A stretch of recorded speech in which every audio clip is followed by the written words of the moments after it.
Yeah, welcome back. You're still watching Power Breakfast. We continued our news review this morning with MPs Chris Wamalwa and Joe Mutambu from Kiminini and Mwingi Central, respectively. Now, we want to look at the biggest story on the dailies today, and it's also the top story on Citizen TV, where Mombasa town was put on lockdown yesterday as scores of police officers mounted an operation to bar Governor Ali Hassan Joho from attending a presidential function. Joho was stopped at a police roadblock, detained in his office, following his earlier declaration that he would attend the reopening of Mtongwe ferry services that was being presided over by President Uhuru Kenyatta. Now, the president later took on Joho in yet another incident that puts him on the spotlight for using strong language in public. Let's see this story by Stephen Little. How can you stop me from my town? This is my town. 9 a.m. in Mombasa's Nyali Bridge.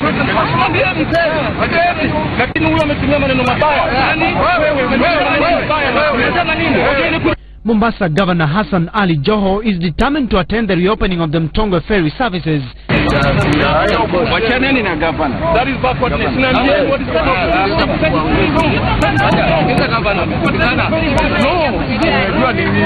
A scuffle between the governor and GSU officers who were reportedly under strict instructions to ensure he does not find his way to Mtongwe.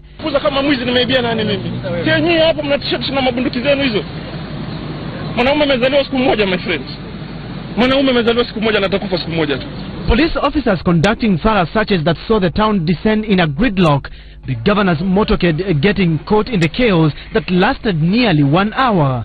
When Joho's patience ran out, he opted to board a border, but police will have none of it. The governor being escorted to his office alongside Mvita Member of Parliament Abdul Somad Nasir and his Kisauni counterpart Rashid Bedzimba. Here they were placed under arrest with instructions to remain indoors until the president left the area. That I need to remind you I'm the governor of Mombasa, and therefore I need to represent my people. Two, we as county government have invested heavily on the support infrastructure for the ferry services. In Mtongwe, the president, who was recently taken to strong language to tell off his critics, was at it again. Na wakati anakuja kujaribu kunifuatafuata, si yeye kwanza akuja ambie watu ya Likoni ama watendea nini miaka yake 4. Sio kuja tufuatane na yeye hapa, tunafuatana na yeye afanye nini? Mimi sio bibi yake, mimi sina haja na yeye. The characteristics part the result of differences that have spilled to the public in recent months. The two apparently picking up from another clash in January when they differed over who was responsible for the construction of the Buxton Bridge.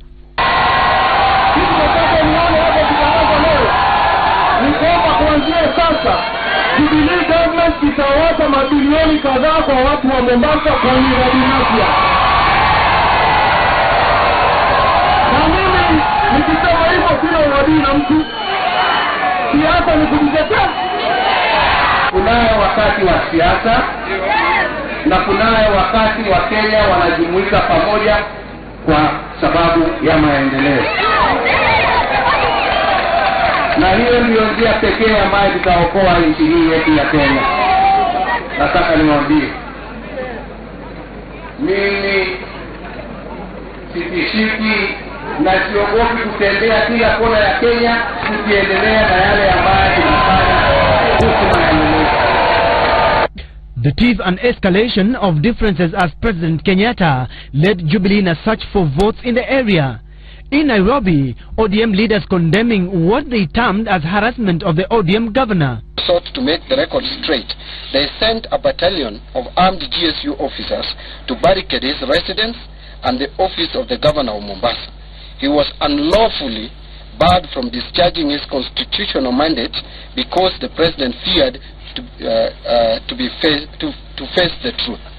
Stephen Little, Citizen TV, Nairobi. Yes, that story by Stephen Leto is what we want to discuss with my news review team today. And of course, it also features on the front page of the Daily Nation. Stay away from me. Uhuru erupts again. There's a similar headline on at least one edition of the Standard, which reads, I think, why we will teach Joho a lesson. Yes, why Uhuru vowed to teach Joho a lesson. And it says, it is my function. I reserve the right of admission to anyone, but especially those with a habit of disrespecting me as a person. Now, Bwana Joho Mutambu, what do you make of the events yesterday? This is, I mean, it has two sides. One, I want to say, and I want to be on record, President was right. Right? I do not sympathize with Joho. Why? When he says that he was denied chance to discharge his duties, he had all the time. Why do you have to wait for the president to come to say what you want to say? You say, or you purport to be, or you are the governor of Mombasa. You can as well do whatever you want to do at your own time. Must you wait for the president? No. What does that tell us?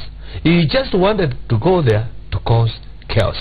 And for the only good thing, or the only best thing the government could have done, is to buy him from attendant, because we do not want chaos. If you do not want people to fight in your premises, just tell them to stay away. Why do you want to come here? Because when you come here, you don't respect the institution. You know, there's a difference between Uhuru Muigai Kenyatta and the presidency. We are talking about the presidency here. We are not talking about Uhuru Muigai Kenyatta. Alright? We are talking about the presidency, which ought to be respected. This is the choice of Kenyans. This is not a choice of one person. This is what people chose to elect. And each and every individual in this country must respect it, because it's an institution. If you do not respect it, then I think the law must be followed. Yes. And if it means barring you, because what is happening, it may escalate to I don't want to say to war, but also to other bad things, because you know, small things are also bigger things. And on the other hand, I think what Joho is trying to do is just trying to get some mileage, because he knows the moment he's been mentioned or blasted by the president, then there it is, he gets what he wants. So actually, if I were the president, I would simply and totally ignore him. I will not even talk about him. But the president appears not able to hold back from talking about Joho, because he is a human being. Let me tell you, he is a human being. Okay, he is a human being, and he has all the feelings, good and bad. As you said, Bwana Mutambu, what the president should have done is totally ignore. After all, you've barred Joho from attending the event. Then why go ahead and talk about him again? I think what happened in Mombasa, it is very, very unfortunate, and it's very, very wrong to bar somebody, particularly a governor. The constitution is very clear. Everybody can go to anywhere in this country. There is right to movement. So first, those policemen, whatever they were doing, it is totally unconstitutional. In our Bill of Rights, it is well stipulated, the freedom of movement. This is the governor. It's not just any ordinary person. You know, you cannot go and bar that particular person from moving wherever he wants to. That was very wrong. Secondly, Article 35 of the Constitution is very clear. It talks of access to information, and when you go to sub-article 2, it says every Kenyan has a right to the correction of the information which is misleading or is untrue. The president was at Tononoka. There were many allegations that Mombasa had received, I don't know, 40 billion or whatever it is. So as the governor of Mombasa, that information was misleading, because from what he said, it was not true, and it was the governor himself who was to go and give the true picture of how much money. But was That was a presidential function. No, it's okay. Time he could have called the president and correct it. Listen. You know, the president, when it comes to the county governments are independent, but they work with the government. So for you to have gone to a specific county and the governor comes to welcome you, that is a good honor. But in this case, just a minute, let me finish. Allow me to finish. Allow me to finish. It is clear, and it was in the news, that Governor Joho said he wants to attend that event because he wants to respond directly to the president. Absolutely. That was not which was not that wrong. That was to be expected. Which was not wrong. In a presidential event, of course, there's some courtesy and decorum expected. Thank you. Yes, and even on issues around the president's security. Yes, do you think it is right for Let me correct you. It does not mean, it doesn't. You know, there's something called approach, the way you deliver your information. You know, in a good way to explain to the president that this is not true. As county government of Mombasa, we've not received these billions, but instead we've received this. Maybe the people, if that's the case, you know, there's a civilized way of giving out info. Yes. And Joho, for Joho coming, you can't say that Joho was coming to do the disruption. If it was to do disruption, the law enforcers were there. It is not above the law. Absolutely. They should have done that. So for him, the issue is this: he should not have been bad. There is freedom of movement in this country. Now, he should have been given a chance. You get the point. Let him say. But if he'll have said anything wrong, if he'll have said anything wrong or anything in disrespect to the president, then no. We always say prevention is better than cure. Just a minute. The must have we always say prevention tolerance is very important. We need tolerance. Okay. We need tolerance. We always say prevention is better than a cure. Yes. All right. That's not in the law. No. What the law enforcers did, actually they prevented what could have been either a bad incident into our country or bad things, right? Because actually it is disrespectful for any person, whether you are governor or what. And I'm not talking about Uhuru Muigai Kenyatta. To do what? Let's Mutambo finish. You see, what Joe was going there for, he had declared. It's like he was going there for war. And the only best thing, I mean, for any sensible person to do was to prevent it. And that's exactly what happened. And I'm disagreeing with Wamala when he says that Joe had all the right to go and answer the president. If you want to answer the president, I mean, there's also a protocol. It's not to answer. It's not to answer, it's to correct. Even if it is to correct, you don't have to come to my meeting to correct me. Invite your whole meeting and correct it if you so wish. Or if you want to explain it to me, like now the way he's saying, in a decent manner, make an appointment. Come and tell me, you know, you explain, this is what happened. Present it. But not to come and start shouting at my platform. I will not allow you. Even Wamala, he will not allow his opponent in Kimilili to come and tell him you did not do this. Joe is not going for presidency. He's not an opponent. No, I'm not talking about an opponent. That is an opponent. That is a governor for that matter. A voter for that matter. You will not allow a voter to come in Kimilili and tell you this is what happened. Let's have some order. Bwana Wamalwa, if at all an MCA from one of the wards in Kimilili, in Kiminini, wanted to respond to something you're doing, should he come to a rally that you have organized, or to an event that you have organized, a harambe or any other event that you have organized and you're presiding over as a chief guest, should that MCA use that opportunity to come respond to other issues that are not related to that event? Let me respond to that. Yes.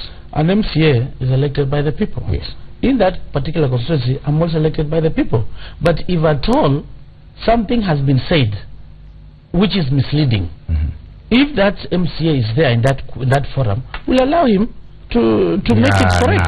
Yeah, absolutely. You're just to be it's in the Constitution. Read Article 35, Article 2 of the Constitution. If I told you not hiding anything, if there's any person who will not allow that to happen, allowing me to speak. If there's any person who will not allow that to happen, one is Chris Wamalwa. I know him. Actually, you know, it's like a bullfight. I know him. No. Actually, I sit in the parliament. I know this man fought a bishop. I don't fight. So I know you're not allowed in this Stop lying to Kenyans. He has a case in court. He fought a bishop. So really, that's not an issue. I don't do that. Let's take the conversation further. Because now this is not the first instance we're seeing the president appearing to squabble with the governor. Yes, he was in Turkana last week, and a similar incident took place. A presidential event. The governor says something, then the president responds in an angry manner. Should he really, as a president, as you said, it is not just about Uhuru Muigai Kenyatta, it is the presidency, and even the person bearing the office himself should have that in mind as well. Should the president be responding to governors, or even appearing to be having this tussle publicly with governors? You see, I said the whole saga has got two sides, like I said before.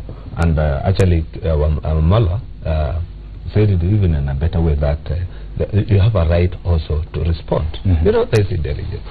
When people start talking and saying that President Uhuru wants to get our oil, you see, the president has a right to respond to that. All right? Because, you know, it was not only what the governor said. There is also some other information on what is going on the ground. But the question is, it presidential is it presidential? Does it come out as very presidential? The dignity. When the president responds and even chooses some of those words that he's using, why is he following me? I'm not his wife. Does it come out as presidential? I thought that on the other side, on the other side of the hand, he is also a human being, whether presidential or not presidential, okay? And he has both good feelings and bad feelings, and sometimes he can overreact.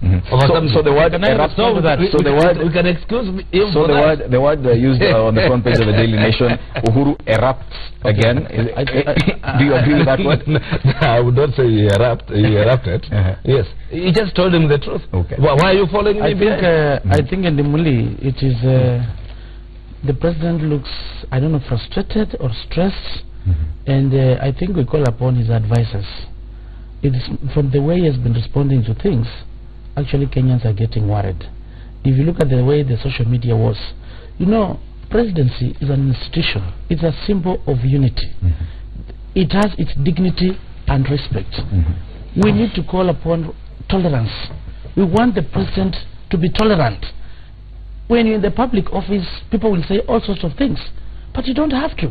There's a civilized way of responding to the issues. But in the same vein, I'm getting worried the way the president has been responding. I think it's the highest time. His advisors, they're sleeping on the job. There must be aspect of tolerance. That's not the way you respond as a leader. No. Even if a governor has come with all sorts of things, please, don't erupt the way it is. Do you know what an eruption is?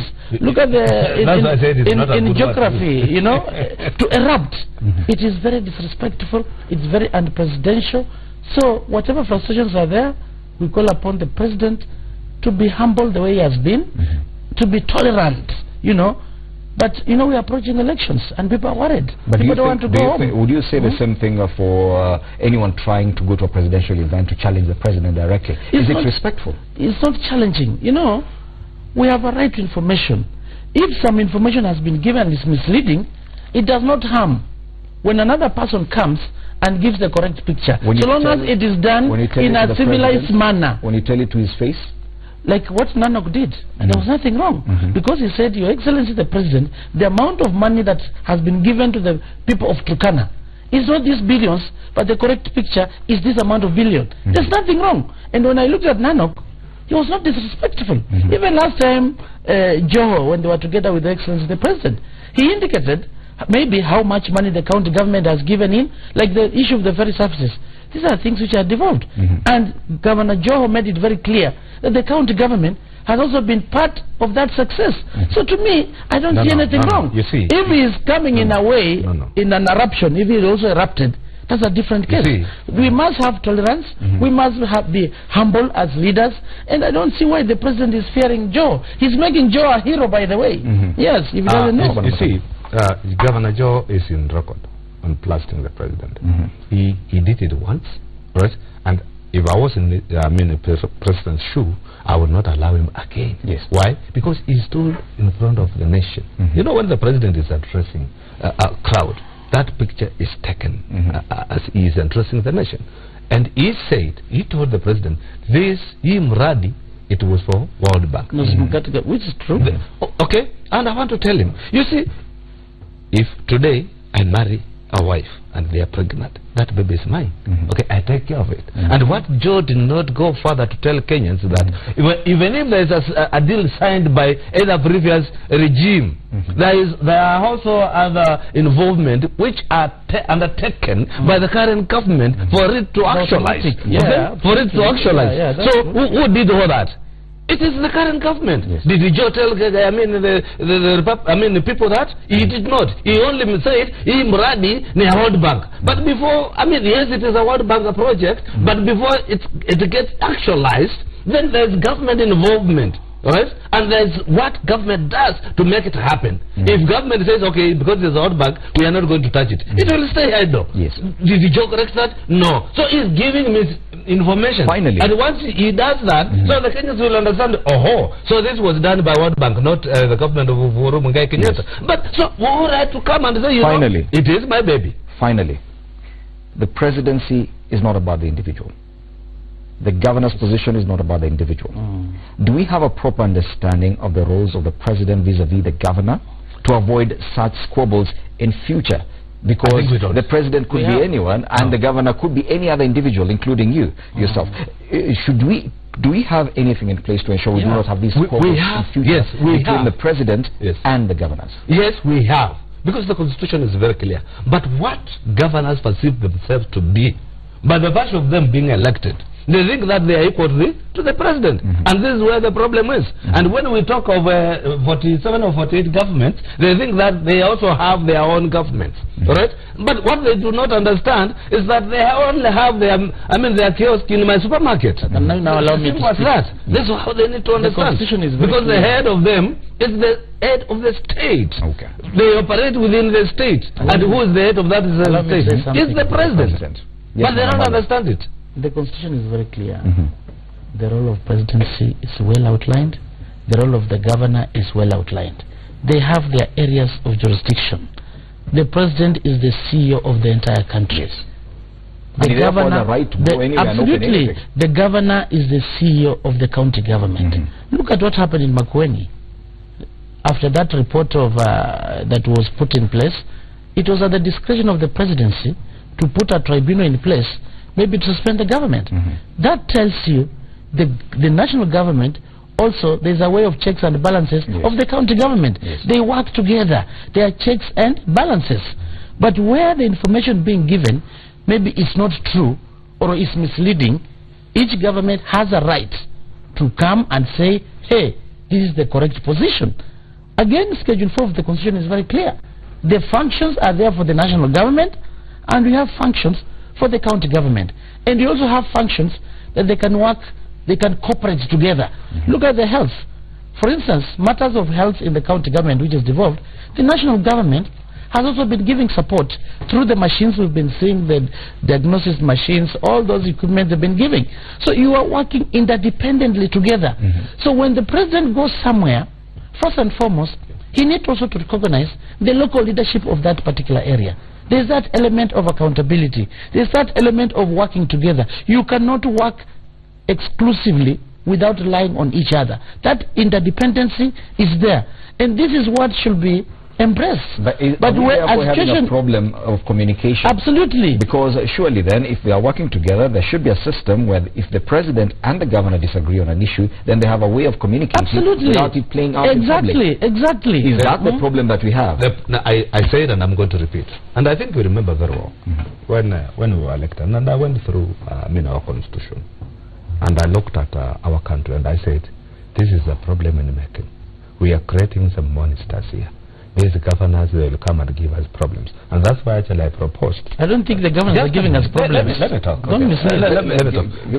That's why I even proposed in Parliament that we reduce even the counties. And actually, if possible, we have the governors appointed other than being elected. Why? Because we have a country to run, and we must run within the system and within the hierarchy of